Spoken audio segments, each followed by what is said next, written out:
The Blight. How will you end it?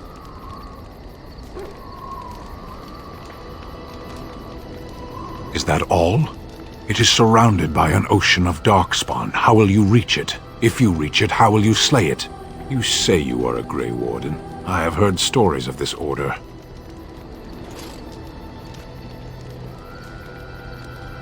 Great strategists and peerless warriors. That is what we hear of the Wardens. So far, I am not impressed. Will you make that excuse to the Archdemon, or the victims it claims in the meantime?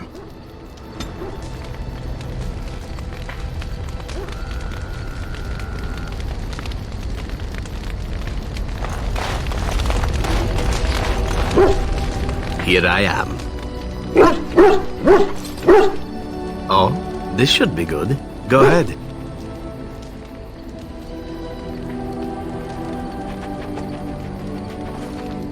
Oh, you wish to know about Antiva, do you? The only way to truly appreciate it would be to go there. It is a warm place, not cold and harsh like this Ferelden. In Antiva it rains often, but the flowers are always in bloom. Or so the saying goes.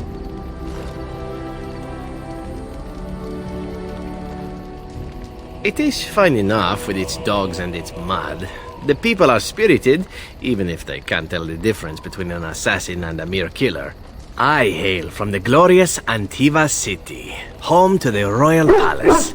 It is a glittering gem amidst the sand, my Antiva city. Do you come from someplace comparable?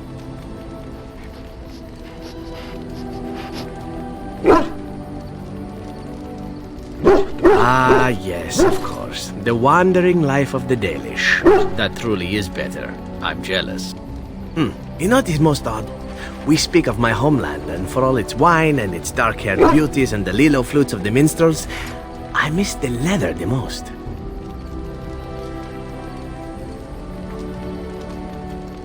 I mean the smell. For years, I lived in a tiny apartment near Antiva City's leather-making district, in a building where the crows stored their youngest recruits, packed in like crates. I grew accustomed to the stench, even though the humans complained of it constantly. To this day, the smell of fresh leather is what reminds me most of home more than anything else.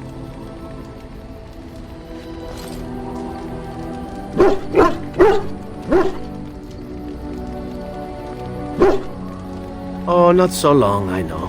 It is my first time away from Antiva, however, and the thought of never returning makes me think of it constantly. Before I left, I was tempted to spend what little coin I possessed on leather boots I spotted in a store window. Finest Antivan leather. Perfect craftsmanship. Ah, but I was a fool to leave them. I thought, Zebran, you can buy them when you return as a reward for a job well done. More the fool I, no?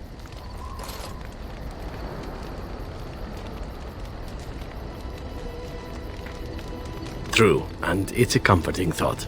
One simply never knows what is to come next. How could I have suspected I would end up defeated by a handsome Grey Warden? A man who then spares my life? I could not.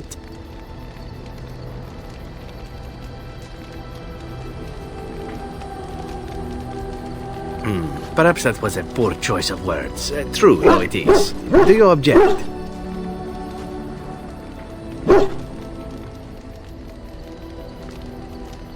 And glad I am to hear it. Now, if it is all the same to you, I would prefer not to speak more of Antiva. It makes me wistful and hungry for a proper meal. Here I am. Oh, this should be good. Go ahead. Well now, I imagine that's a very fair question. Being an assassin, after all, is a living, at least as far as such things go. I was simply never given the opportunity to choose another way. So, if that choice presents itself, why should I not seize upon it?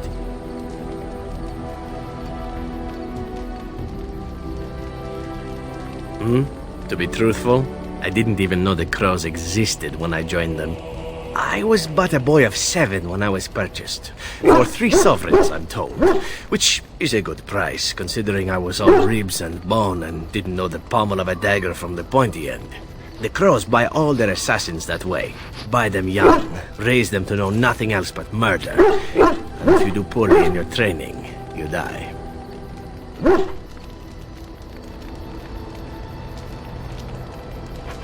Oh, I don't know about that. The crows who are actually good enough to survive come to enjoy some of the benefits. In Antiva, being a crow gets you respect. It gets you wealth. It gets you women. And men. Or whatever it is you might fancy. But that does not mean doing what is expected of you always. And it means being expendable. It's a cage, if a gilded cage. Pretty, but confining.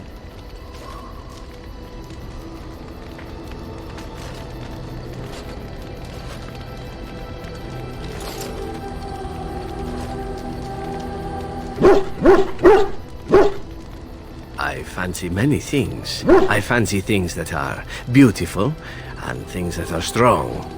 I fancy things that are dangerous and exciting. Would you be offended if I said I fancy you?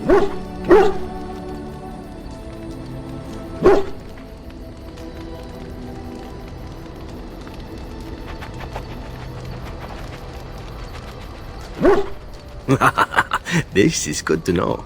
As for what I'll do in the future, presuming that there is one, I truly can't imagine. It might be interesting to go into business for myself, for a change. Far away from Antiva, of course. For now, naturally, I go where you go.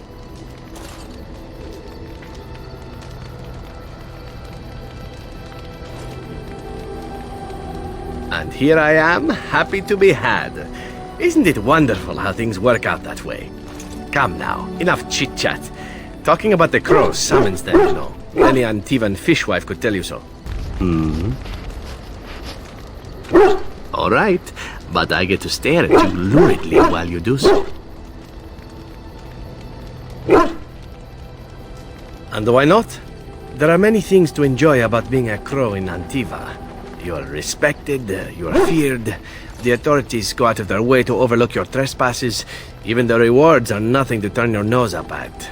As for the killing part, well, some people simply need assassinating. Or do you disagree?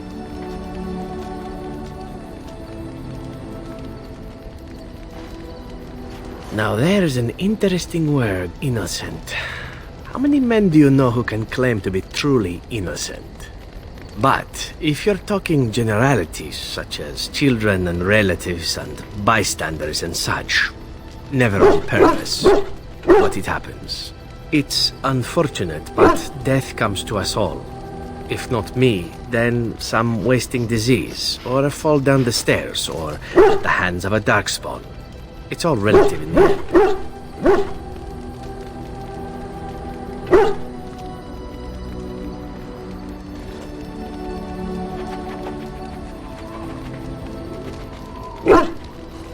Death happens, as we like to say, and when I get paid for it, death happens more often.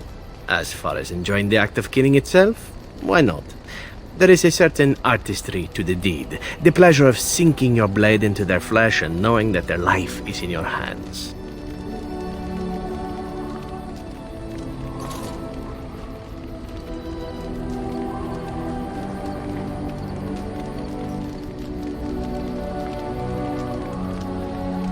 There are many things I did not enjoy about being a crow, of course. Having no choice, being treated as an expendable commodity, the rules, oh, so many rules. But simply being an assassin, I like it just fine. I will continue to do it if I can, even if I am not a crow. Honestly, could you picture me doing something else?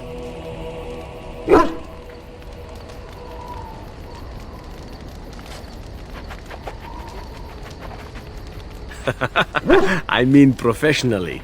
Or maybe you mean professionally as well. Perhaps you intend to peddle my services to bored Ferelden noblewomen. It is an interesting thought, but I've always removed my clothes strictly on an amateur basis. A talented amateur, of course, but an amateur nonetheless. Of course, all these thoughts are moot. Chances are still good that you and I will perish, eaten by darkspawn or slain by the crows at some point. Very gruesomely, I imagine. But it is pleasant enough to chat about. Come, let's move on while our boots still have some wear in them. Something on your mind? Of course.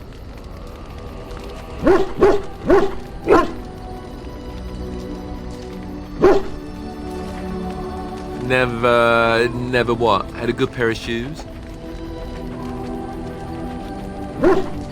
I'm not sure I do. Have I never seen a basilisk? Ate jellied ham? Have I never licked a lamppost in winter?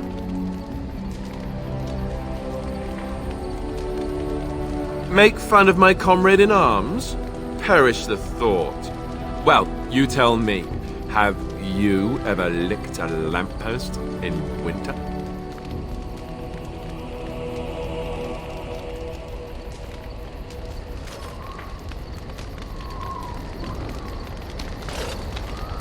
Just the once, and you didn't lose half of your tongue in the process. I'm impressed. I myself never had the pleasure. Not that I haven't thought about it, of course. But, you know.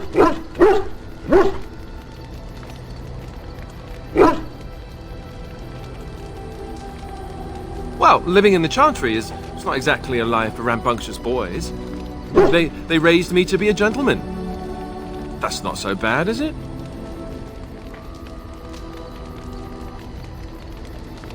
I've no urge to rush into anything. We may not even survive what is to come, after all. Enough. I don't want to talk about this anymore. Let's go.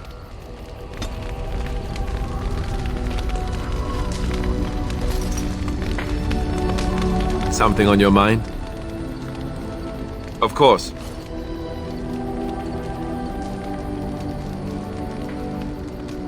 You mean other than becoming a Grey Warden?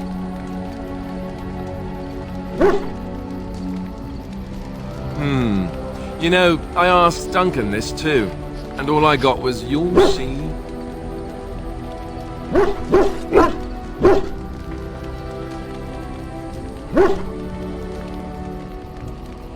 Oh, it's not that Duncan wants to keep it a secret, it's just that the Grey Wardens don't discuss it much. I gather it's not a pleasant topic. The first change I noticed was an increase in appetite. I used to get up in the middle of the night and raid the castle larder. I thought I was starving. I'd slurp down every dinner like it was my last, my face all covered in gravy. When I'd look up, the other Grey Wardens would stare, then laugh themselves to tears.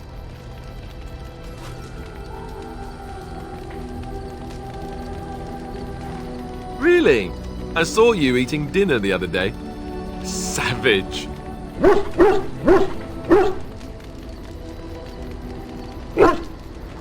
Fine, I take it back.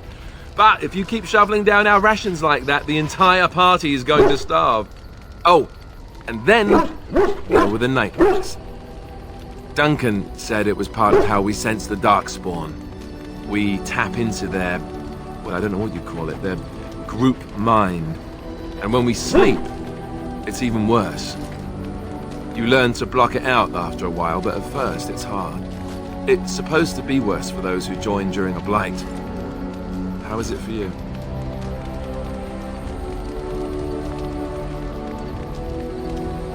Some people never have much trouble, but that's rare. Others have trouble sleeping their entire life. They're just more sensitive, I suppose. Everyone ends up the same, though. Once you reach a certain age, the real nightmares come. That's how a Grey Warden knows his time has come.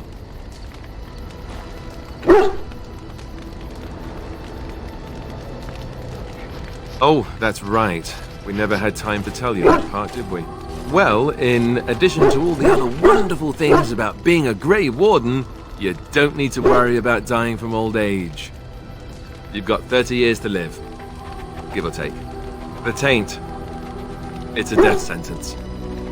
Ultimately, your body won't be able to take it. When the time comes, most Grey Wardens go to Orzammar and die in battle rather than waiting. It's tradition.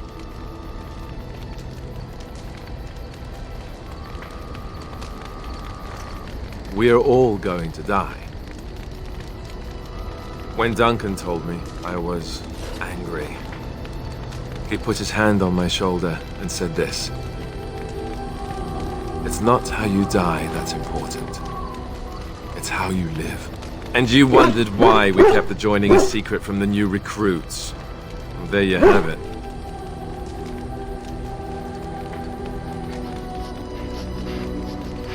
I suppose it is. We're the only ones who can stop the blight, however. Is there a price too high to pay for that? You know, Duncan, he started having the nightmares again. He told me that in private. He said it wouldn't be long before he'd go to Orzammar himself. I guess he got what he wanted. I just wish it had been something worthy of him.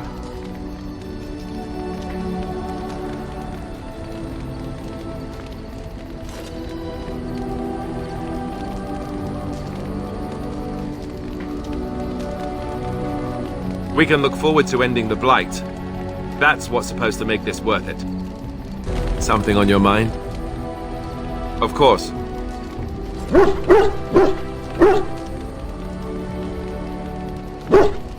I didn't know them for very long, but I guess it was longer than you. You never met them all, did you? They were quite a group. Actually, they felt like an extended family since we were all cut off from our former lives. We also laughed more than you'd think. There was this one time... Well, you probably don't want to hear stories about men you didn't know.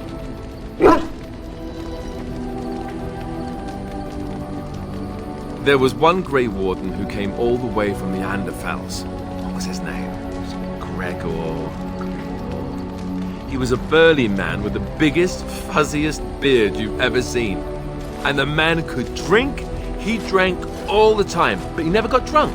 Finally, we all made a pool to see just how many pints it would take to put him under the table.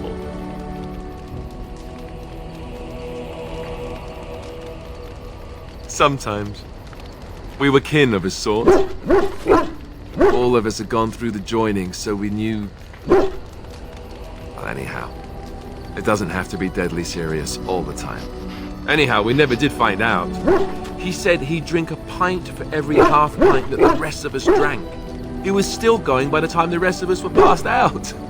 I'm told that Duncan walked in later on and saw us all passed out from one end of the hall to the other, and Gregor still drinking. Duncan laughed until he nearly...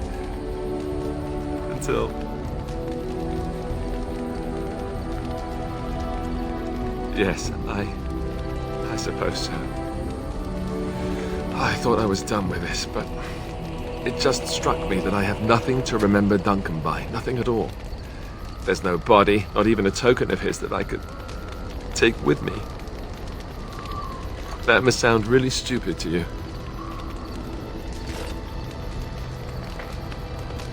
I just would have liked something of his to take with me, that's all. Well, there's no use in moaning about it, is there? He's gone. Let's just go.